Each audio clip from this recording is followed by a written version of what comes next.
Assalamualaikum warahmatullahi wabarakatuh. Perkenalkan, nama saya Nur Islami Lailatul Nisa. Di sini saya akan menjelaskan tentang Math and Science for Early Childhood. Yang pertama ada bentuk.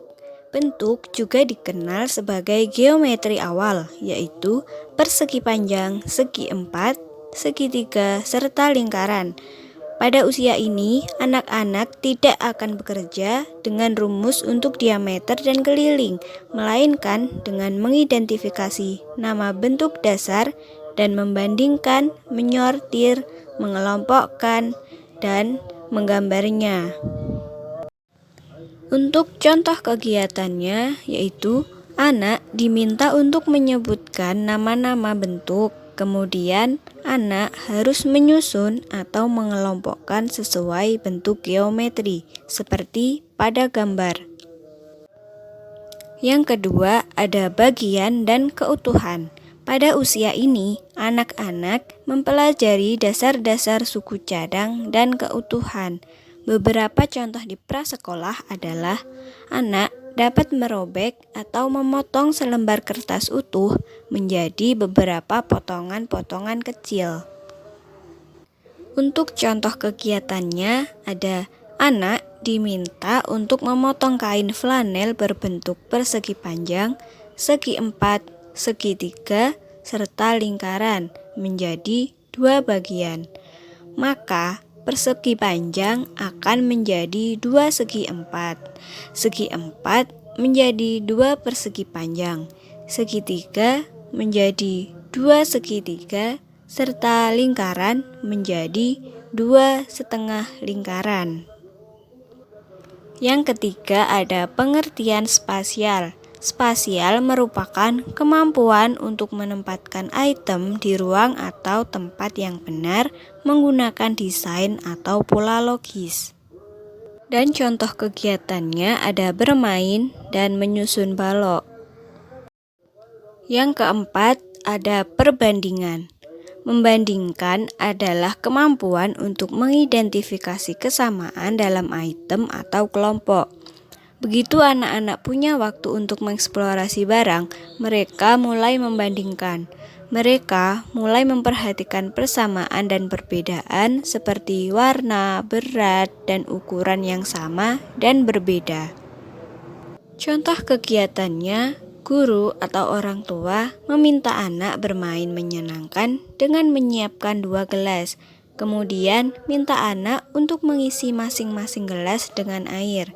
Jika sudah, ajak anak untuk membandingkan gelas manakah yang volume airnya lebih banyak atau lebih sedikit. Yang kelima ada set dan klasifikasi. Set adalah kemampuan untuk membuat kelompok item, sedangkan mengklasifikasikan adalah keterampilan tingkat yang lebih tinggi daripada membandingkan. Setelah mengamati dan membandingkan, anak dapat mengambil informasi yang dipelajari dan mulai memilah, mengelompokkan, dan mengelompokkan secara logis. Contoh kegiatannya, anak diminta untuk mengelompokkan sebuah balok permainan berbentuk donat sesuai dengan warnanya. Yang keenam ada pengurutan atau serial. Mengurutkan adalah skill level lain yang lebih tinggi daripada membandingkan. Saat mengurutkan atau menyusun item, anak membandingkan lebih dari 2 item atau kelompok dan menempatkan item dalam urutan logis, seperti besar ke kecil, kecil ke besar, maupun pertama ke yang terakhir. Untuk contoh kegiatannya, anak diminta untuk mengurutkan sebuah batu mulai dari yang terkecil ke besar dan sebaliknya besar ke kecil. Untuk yang ketujuh ada pola. Pola adalah kemampuan untuk menempatkan item dalam urutan tertentu yang berulang, seperti pola ABAB untuk warna kuning, biru, dan pola AABB untuk warna kuning, biru, sedangkan pola BBB untuk warna biru. Dan untuk contoh kegiatannya, ajak anak bermain pola ABAB, ABCA, AACC, BCBC menggunakan objek yang biasa dijumpai di alam, yaitu ranting, daun, dan bunga. Untuk yang ke-8 yaitu korespondensi 1-1. Korespondensi merupakan kemampuan untuk mencari dan menghubungkan sebuah benda dengan pasangannya. Artinya, pada korespondensi 1-1, anak mengetahui pasangan atau lawan suatu objek dengan fungsi yang tepat.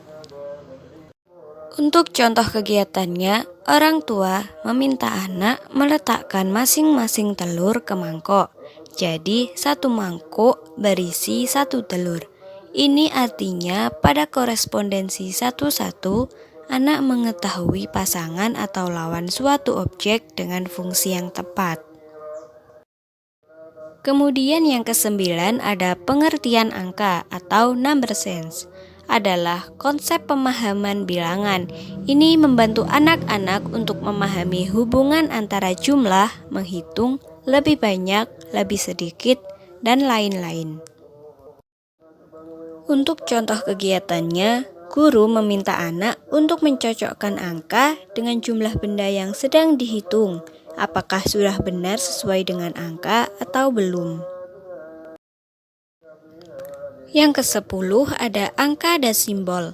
Jika mengacu pada angka dan simbol, yang kami maksud adalah pemahaman bahwa angka tertentu adalah simbol, dan simbol itu mewakili satu set item tertentu.